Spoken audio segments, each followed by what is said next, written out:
that year. And I think that was a great year for the young talent to sort of step up and have some main event matches. Right. And it was also great to see some guys we were familiar with in the main event. But unfortunately, like you said, they started to fall off at the end and start to crumble apart. Definitely. Yeah.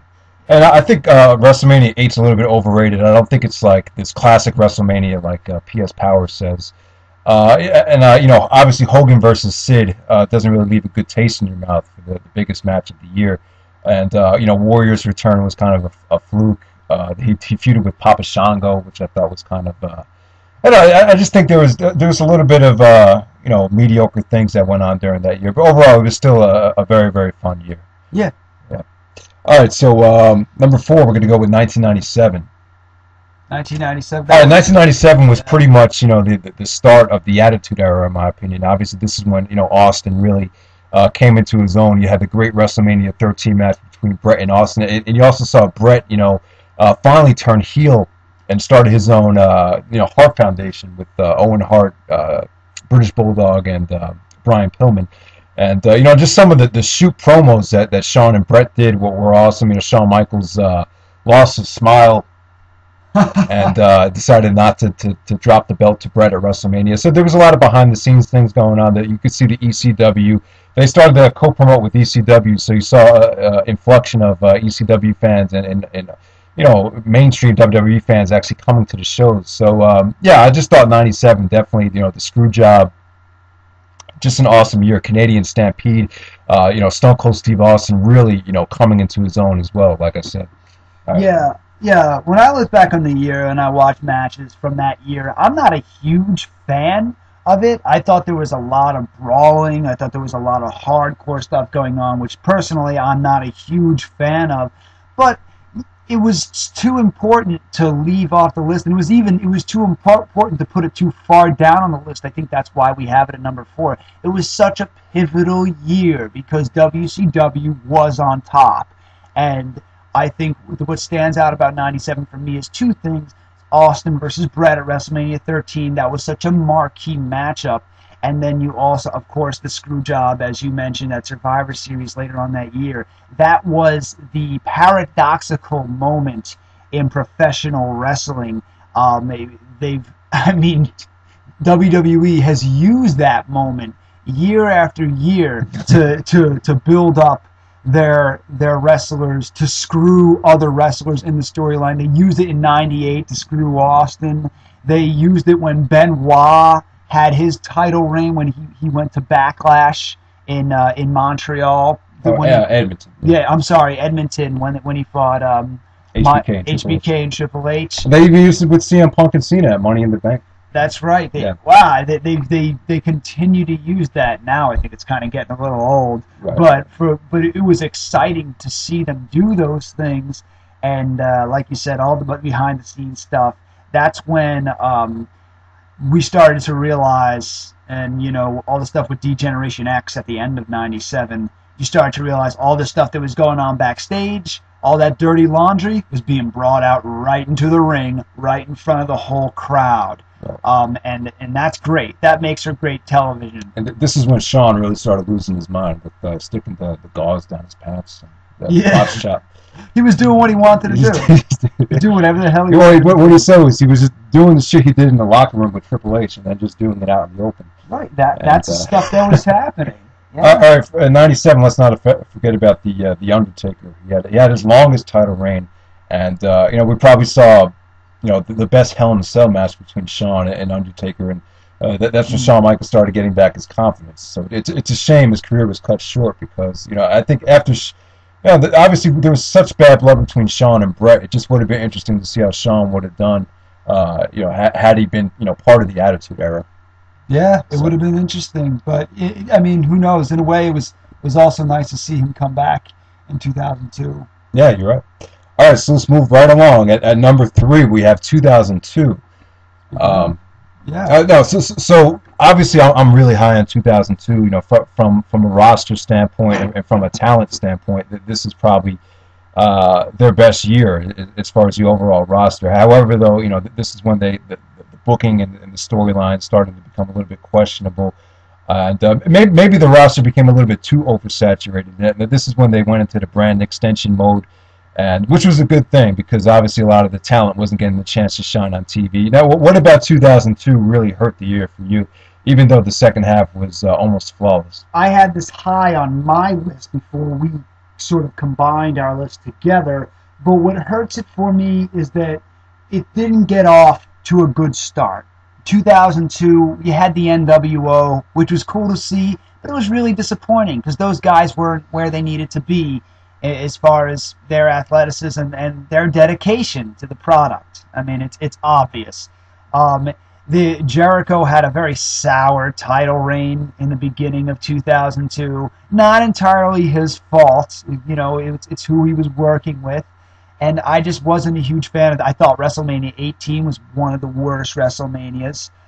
People love it, and I totally understand why. For Rock versus Hogan, that was such a huge matchup with a great reaction. Just not my style. Just not a big deal for me. But it was a great reaction.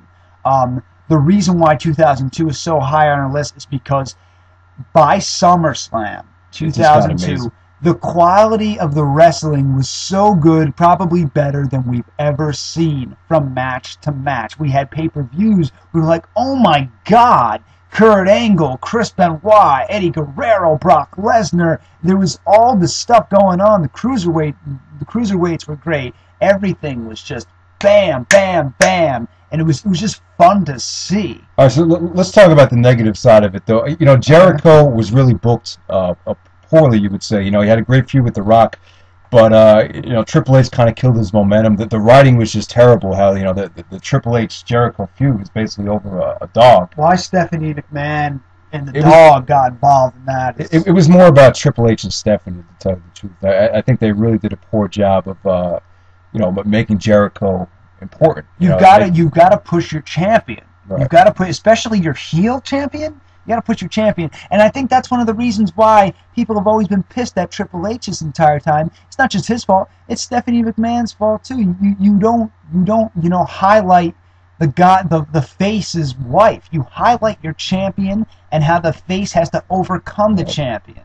I mean, if you read Jericho's book, I don't know if you got up to this part, but when he was the undisputed champion, he felt like the same way he did when he started in WWF. Like he felt like it was really like everyone was, like he was under a microscope. How he was in a slump, and even Vince McMahon said his reign was a flop. Like while he was champion. So I get the feeling they couldn't really wait to get the belt off of Jericho. Yeah. But that it's not all his fault. If you look at No Way Out when he fought Steve Austin. That was just as much Steve Austin's fault as it was. Oh, it was all Austin's fault. Austin's heart was. Let's talk about another reason why 2002 kind of lost some points. Austin's heart wasn't in anything he did that year. He was complaining about the booking. You could just tell he was kind of pissed at Hogan and the NWO came in. I don't know. I don't think he had great relationships with all those guys. No. Obviously he was pissed. He wasn't happy. The match at No Way Out sucked. His match with Scott Hall at WrestleMania was forgettable. Austin just had a really tough time, and he was being asked to carry the Raw brand at the time, and it just didn't work out. No, it really didn't. And yeah, like you said, he walked out, and that really hurt in the beginning of 2002. But then, I'm sorry, I hate to go negative positive. Yeah. But come on, the end of 2002 was awesome. It was awesome. SummerSlam all the way through. I'm sorry, what was it? Vengeance. Yeah. Awesome. I also think Triple H at first had a really tough time coming back from the quad injury. He didn't quite live up to the hype, and it's hard to kind of shut. No, but he was great in SummerSlam. Right. Yeah, he just as a babyface, it just didn't work out. I think things started to roll. I think they finally found out, who should be the champion. And wait, we forgot to talk about Hogan. No, we talked about Hogan at WrestleMania 18. Yeah, but let's not forget about just how massively over Hogan was. He was. The WrestleMania 18 that he created magic with The Rock, and they actually gave him the title. I mean, do you think it was a smart decision to give him the title? I thought it was interesting to see. I think it was inevitable that he was going to have the title so he could have some main events and he can draw some money at the pay-per-views. But for me as a fan, it was like, okay, I've seen this before. This is not a big deal to me.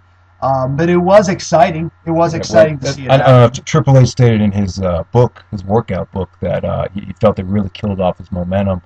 Because Triple H felt he injected a lot of life in the company, and he did. When he came back, it was a big deal, and for Hogan to kind of shit on his momentum, yeah, I don't know. I guess it kind of hurt his babyface run, and there was like no choice other than to just turn Triple H back to a heel.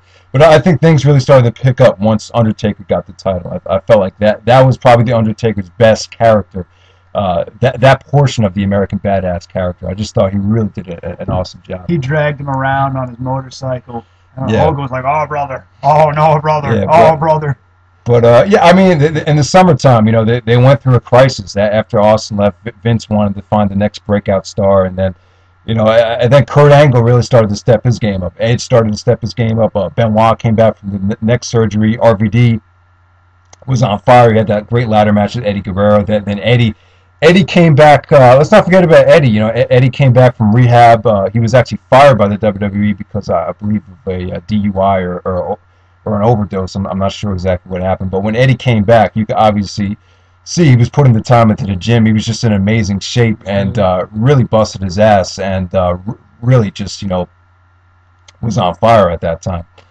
So yeah, and then you had the whole brand extension thing, and then Brock coming in. Brock actually won the King of the Ring, and people were just in awe of Brock Lesnar. And then the SummerSlam 2002 card is just proof that they just had an amazing roster from top to bottom. They put together one of the best pure wrestling shows ever. And then on top of that, you had Shawn Michaels coming back. So all of a sudden, they were like panicking and everything, like who's going to be the next star. And then boom, by SummerSlam time, you pretty much just had all the pieces just come together at the right time. Yeah, it really was. That return for Shawn Michaels will always remain one of the most special moments for me and a lot of WWE fans. That match was amazing. He came back after how many years? 4 years not wrestling a match, and he had one of probably the best match on the card that night, arguably one of the best matches of that year.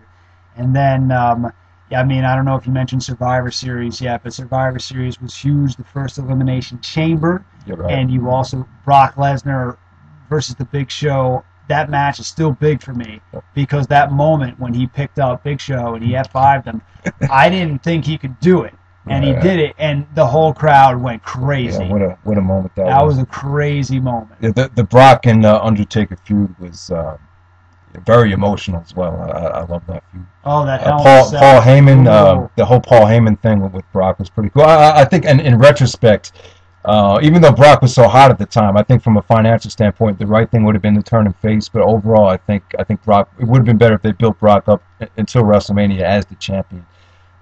So yeah, but it was still cool to see at that time. Oh, definitely. Yeah. It would have been interesting to see if they just kept him heel.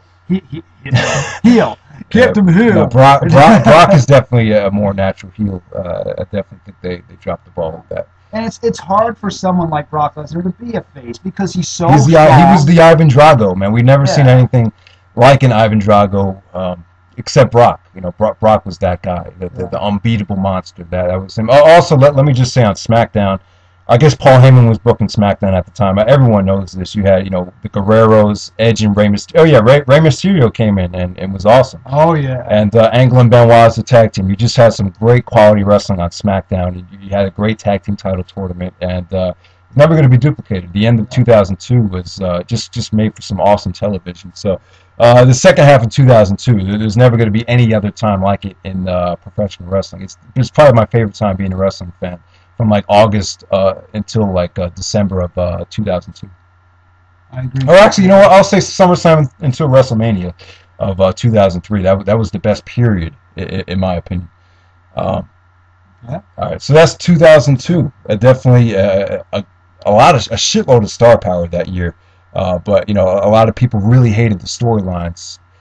So I think the fact that people hated the storylines really kind of turned people off. Obviously. Can't forget about the Katie Vick storyline with Triple H. That was one of the darkest moments. A lot of people that really turned a lot of people away, right? That was the stupidest thing I've ever seen in my life. He comes out, Triple H is like, Kane, what about Katie Vick? Like, if you were a viewer, you didn't know who Katie Vick was. It was just poorly executed. It was really dumb.